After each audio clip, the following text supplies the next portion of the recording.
This is what they got locked away in the forbidden secret archives. Something that took 12 world-renowned scientists to successfully record back in the 1950s, who are said to have been part of a classified project that created a device that can look into our past. Warning, Philip is a professional mind blower. The topics discussed are not for the closed-minded. Which all came out in a book called The New Mystery of the Vatican, written in 2002 by Francois Brune, a priest who worked very closely with the Vatican, who was told by his colleague, Father Pellegrino Ernetti, a priest, monk, and exorcist, who was also a scientist, engineer, and lifelong scholar. Quite the decorated man, and a well-educated guy too, like he definitely wasn't a crackpot or anything. While the two were discussing interpretations of the Bible in the 60s, Ernetti claimed that he had seen exactly what happened in the book with his own eyes. Just a decade earlier, he was working on a project deciphering old Gregorian chants from tape recordings, when he seemingly heard the voice of the head priest's deceased father talking through the recorder. Like they tapped into a conversation he had decades ago when he was still alive. Captivated by the idea of capturing sounds from the past, Ernetti got together a group of scientists to work on a new project commissioned by the head priest, among whom was rumored to be Enrico Fermi, the father of the Fermi paradox and the creator of the world's first nuclear reactor, and Werner von Braun, a German aerospace engineer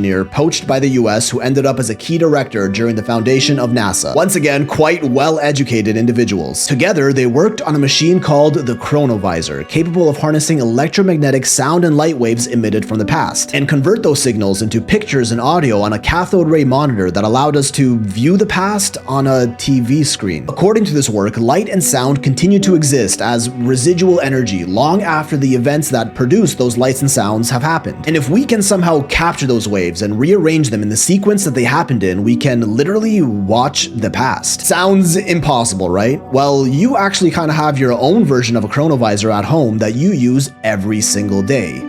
A mirror. When you look into a mirror, you're not actually seeing yourself as you are, but as you were fractions of a millisecond ago, due to the time it takes for the light to bounce off the mirror and into your eyes. When you look at the night sky, it's the same thing. The amount of time it takes for the light emitted by the stars to reach us on Earth means we're looking at them as they were hundreds of thousands, millions of years ago. We are seeing into the past. The Chronovisor took this idea, but instead of distance, applied it to the fourth dimensional plane, observing light and sound emitted from a specific place and time. It used a series of special antennas to capture these waves and convert them to audio and video on a screen. A device that can view events from anywhere and any time in history on a TV monitor just by setting a date and location. Not exactly a time machine, but a time viewer. A project that Ernetti had been a part of since 1952. And he himself insisted to Francois Brune that he saw events like speeches by Napoleon and Mussolini, views of ancient Rome, even listened to famous unfinished plays by ancient Roman poets, only fragments of which existed at the time, and Ernetti wrote them out in full, which still exists today. But as religious scholars, what they were really interested in were biblical events like the final days of Jesus, the creation of the 10 Commandments and such. In the book, Ernetti is quoted as saying, "We saw everything, the agony in the garden, the betrayal of Judas, the trial, the crucifixion." But he knew people wouldn't believe him if he just told them about it, so he took pics. In the book, Brune shows the actual photos of Jesus' crucifixion and other historic events that Ernetti snuck photos of from the Chronovisor. This one allegedly of Jesus getting crucified, and another one of him talking to his followers, which might actually just be low-resolution photos of this statue and that painting, questioning the legitimacy of these photos, but Brune insists the machine was real. One that could view any place from any point in time, including what you were doing in your room last night, all documented in Francois Brune's book, which even includes schematics of the device itself. Ernetti and his team presented the device to Pope Pius XII in the 50s, who immediately confiscated and dismantled it out of fear of getting into the wrong hands. Clearly being able to spy on anyone who said anything at any time could be catastrophic if it got out. In 1972, an article even wrote about this device in an Italian magazine called La Domenica del Corriere, which for the record was a real magazine and not a satire paper, with the headline, "A machine that photographs the past has finally been invented," leading some to believe that the Chronovisor wasn't destroyed, but was still being used by the church to control the masses. Stashed away deep in the Vatican archives, which not only do you need very special permission to access, but is also protected by armed guards and state-of-the-art security 24/7. Clearly all they have is a bunch of old writings down there, right? Then in 1988, the Vatican strangely passed a decree saying that anyone caught using such a device like the Chronovisor would be excommunicated. Kind of a weird thing to say about a machine that was totally fake and just a rumor. Up until Ernetti passed away in 1994, he swore the Chronovisor was real. Same with Brun, who along with his books about it also heavily wrote about quantum physics, which could potentially provide further explanations for such technology, until he passed more recently in 2019. Two highly respected, religious, and well-educated men that both insisted on the existence of a device that can peek into time, and that it actually hasn't been decommissioned, but rather hidden from the public and is still in use to this day.